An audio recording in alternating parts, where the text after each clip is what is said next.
Ta parole est une lampe à mes pieds, une lumière sur mon sentier.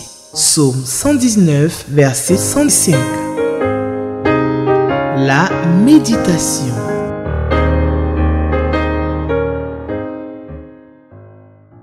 Chers téléspectateurs d'Espérance TV, bonjour. Bienvenue à l'émission La Méditation. Shalom. Recevez mes salutations dans le nom précieux de Jésus de Nazareth, l'espérance du monde. Alors, nous allons méditer la parole de Dieu en utilisant le lecteur de la Bible.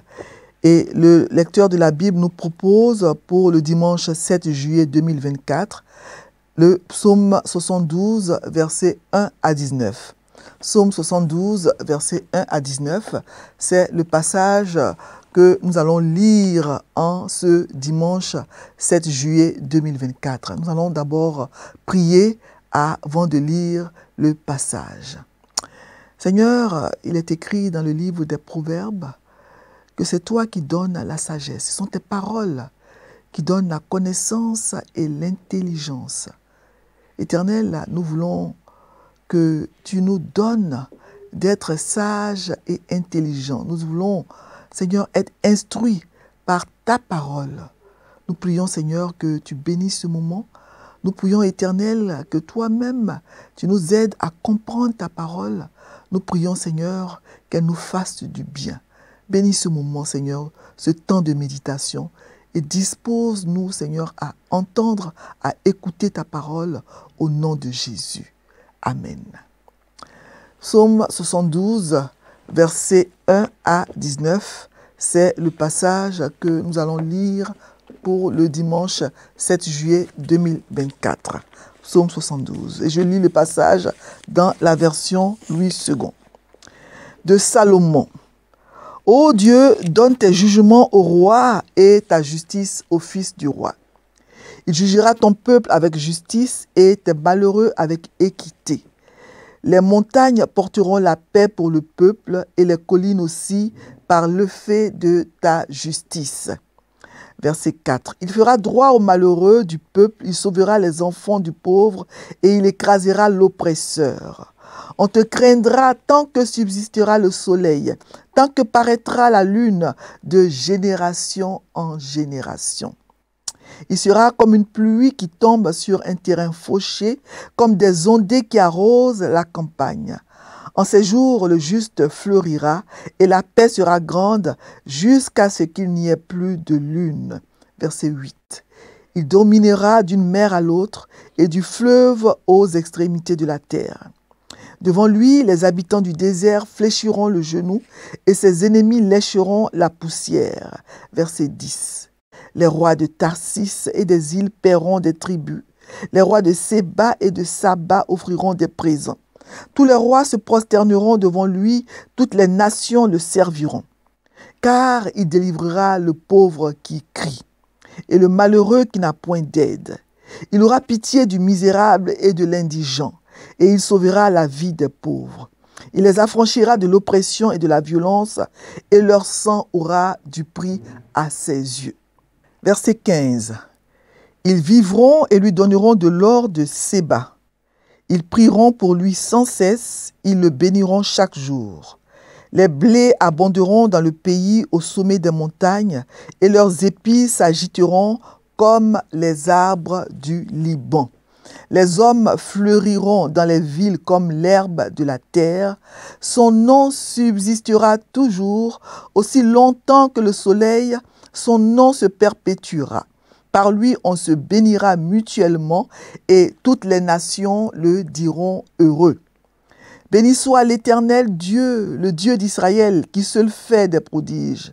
Béni soit à jamais son nom glorieux. Que toute la terre soit remplie de sa gloire. Amen, amen. Fin des prières de David, fils d'Isaïe. Amen. Alors, ce psaume 72 est du roi Salomon, puisqu'il est écrit au verset 1 de Salomon. Salomon, le fils du roi David. Son nom Salomon dérive du mot shalom en hébreu qui signifie la Alors, certains auteurs disent qu'on pourrait traduire ce titre par un psaume à Salomon. Et ils le considèrent comme le psaume de David à propos de son fils Salomon, en se basant sur le verset 20 où il est écrit « Fin des prières de David, fils d'Isaïe ». Mais nous retenons que ce psaume, en fait, c'est une prière adressée à Dieu pour que le roi gouverne avec justice, afin que le pays soit prospère et que le peuple soit heureux. Le verset 1 le dit bien. « Ô Dieu, donne tes jugements au roi et ta justice au fils du roi. » Parce que c'est Dieu et lui seul qui peut donner aux dirigeants, aux rois, aux présidents, aux gouvernants l'envie, le désir et la force de résister à la tentation et d'accomplir fidèlement, loyalement la mission qui leur est assignée. Il parle dans ce psaume de la royauté idéale, avec un souverain juste. Mais cette royauté idéale dont il est question ici ne pourra jamais être réalisée sur cette terre par un roi terrestre. C'est pourquoi ce psaume annonce la venue du règne du Messie. Il a justement pour titre dans ma Bible, version Louis II, la gloire du royaume messianique. C'est le titre que ma Bible donne à ce psaume 72. Donc, la gloire du royaume messianique. Alors, nous voyons dans ce psaume Jésus-Christ, le roi des rois, revêtu de tous les attributs de la royauté, régnant en justice quand les temps de rafraîchissement et du rétablissement de toutes choses arriveront.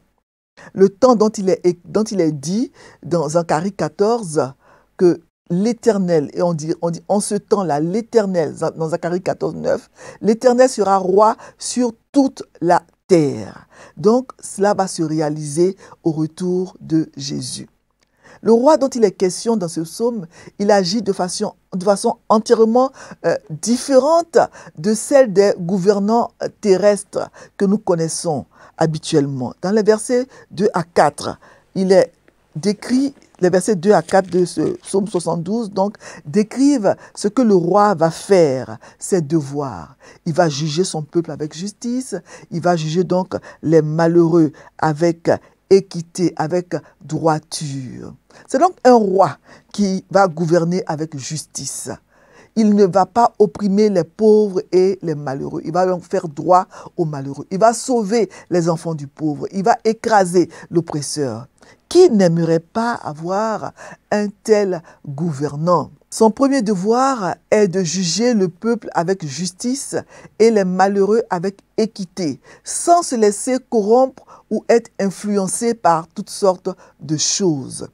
La justice et l'équité, qui est la droiture, sont des qualités importantes à posséder quand on est un dirigeant. Malheureusement, de tels dirigeants sont pratiquement impossibles à trouver sur cette terre. Ils ne pensent, les dirigeants, en général qu'à eux-mêmes d'abord. Ils cherchent à s'enrichir, à assouvir leur soif de richesse et de pouvoir, en faisant passer au second plan les besoins du peuple. Ce qui fait que le fossé entre les riches et les pauvres ne fait que s'agrandir. Alors, ce roi juste, il va secourir les malheureux, les pauvres, les marginaux, les enfants du pauvre, mais il va punir et écraser les oppresseurs. Parce que trop souvent, ce sont les pauvres, ceux qui n'ont ni argent, ni relation qu'on punit. Ce sont eux qui sont condamnés. Alors que ceux qui ont de l'argent, ceux qui ont le pouvoir, les relations restent impunies, même quand ils sont coupables. La justice des hommes n'est pas juste. Et les versets 5 à 11 parlent de la gloire de ce souverain idéal. Il déclare au verset 5, « On te craindra tant que subsistera le soleil, tant que paraîtra la lune de génération en génération. » La lune et le soleil sont le symbole du jour et de la nuit. Ils sont considérés comme devant demeurer à toujours. Ainsi, le règne du roi va durer très longtemps. Ce sera donc un règne qui va durer longtemps. Ce sera un règne réconfortant qui fera du bien au peuple, comme la pluie, les ondées arrosent et font du bien à la terre et favorisent les récoltes.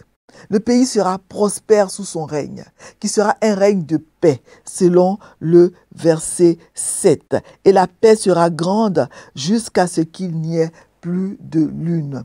En ces jours, le juste fleurira. La paix sera grande. Elle va abonder dans le pays. Cela veut dire donc que cette prospérité, elle ne cessera jamais.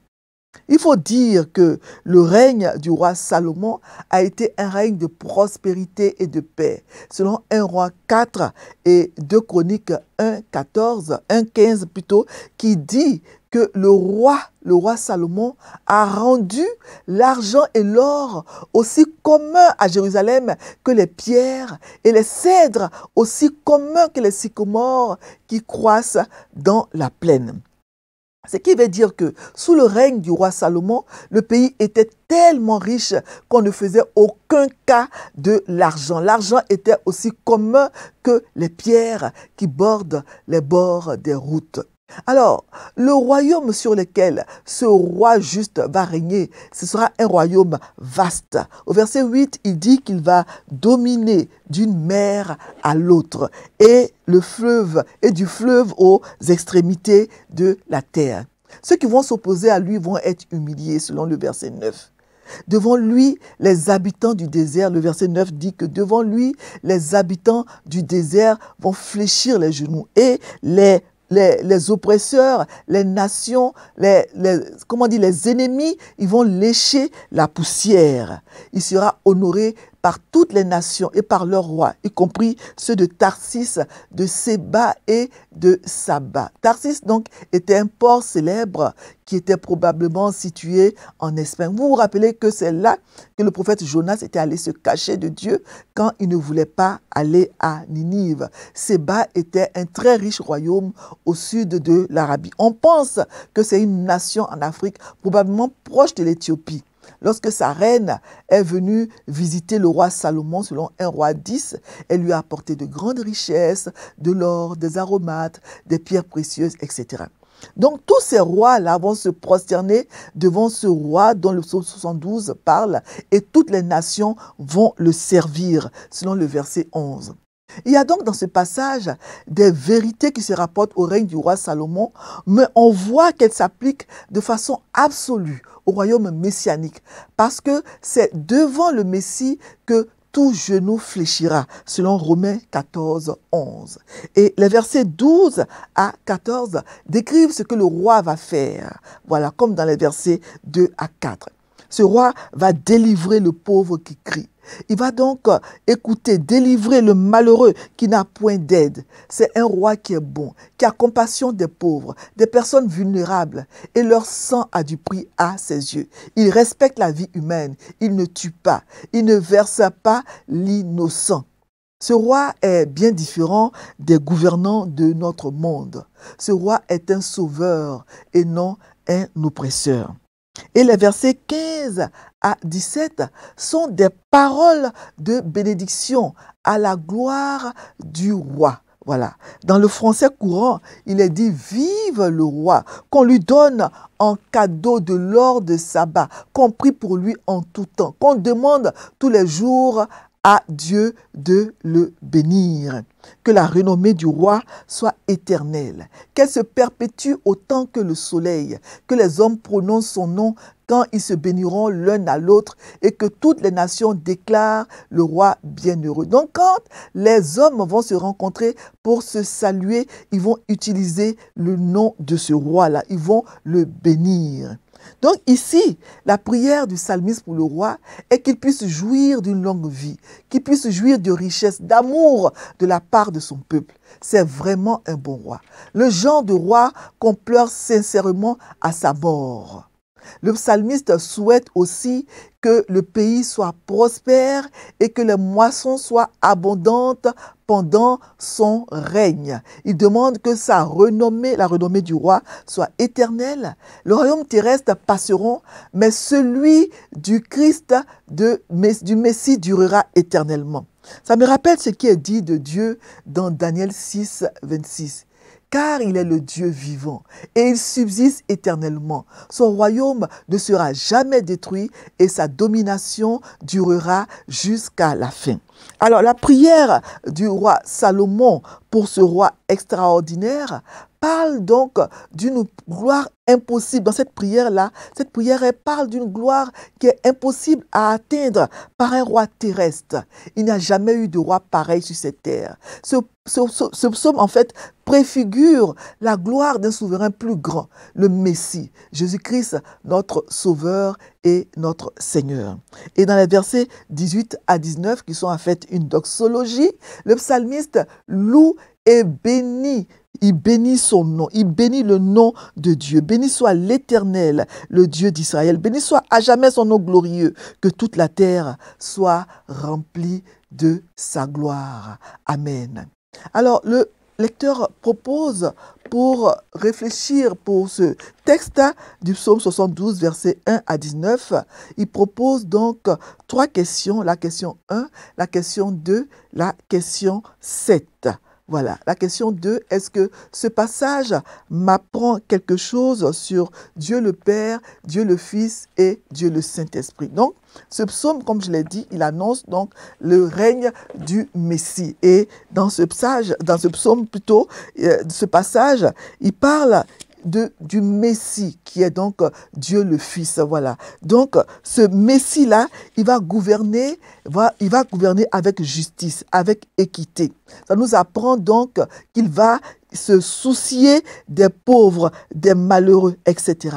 Donc, ça nous apprend sur le Messie qu'il est un roi dont le règne est un règne de justice, est un règne de droiture, d'équité, un règne au cours duquel donc la justice sera appliquée. Donc, ce Messie, il va délivrer le pauvre qui crie selon le verset 12, il va donc délivrer le malheureux qui n'a point d'aide. C'est un Messie, un roi qui a compassion du misérable, un roi qui ne verse pas le sang innocent. Le sang a du prix à ses yeux, au verset 14. Et c'est un roi qui va affranchir de la servitude, qui va affranchir donc de l'oppression. Voilà. Et ce sont donc des vérités en fait. Question 7, quelle vérité Dieu me révèle-t-il? Ce sont des vérités dans le sens où notre Dieu est un Dieu de justice, un Dieu qui a compassion des pauvres, c'est un Dieu qui se soucie des personnes pauvres, des personnes malheureuses, des personnes vulnérables. Il a pitié donc des faibles et c'est vraiment une vérité. Nous devons savoir que nous avons un Dieu bon, un Dieu amour, un Dieu qui aime les hommes, quel que soit leur statut social. Béni soit ce Dieu-là, béni soit l'Éternel, le Dieu d'Israël, ce Dieu qui fait des miracles. Béni soit à jamais son nom glorieux, que toute la terre soit remplie de sa gloire. Amen. Nous allons terminer en lisant le commentaire du lecteur de la Bible. Pour le dimanche 7 juillet 2024, le thème donc pour ce texte est le rêve d'un roi sage. C'est le thème selon le lecteur. La pensée idéale d'un gouvernant, versets 1 à 4. Salomon a mesuré l'ampleur de la tâche d'un roi au niveau de l'État, de la famille ou ecclésiastique. Comme une locomotive, Salomon sait qu'il est à la tête de plusieurs dirigeants du royaume. Il initie un partage équitable à travers des souhaits de bénédiction à tous les niveaux, tout en invitant Dieu dans sa requête. Ces paroles au verset 4 nous donnent une idée du partage de terre que Dieu fit à Israël. Il a donné chaque portion aux hommes de la tribu et à ses enfants, petits-enfants, que l'un des fils ou petits-fils soit pauvre ou orphelin. Nos gouvernants devraient s'inspirer de ce modèle d'équité dans l'exercice de leurs fonctions. Une vision du Fils de Dieu, versets 5 à 11.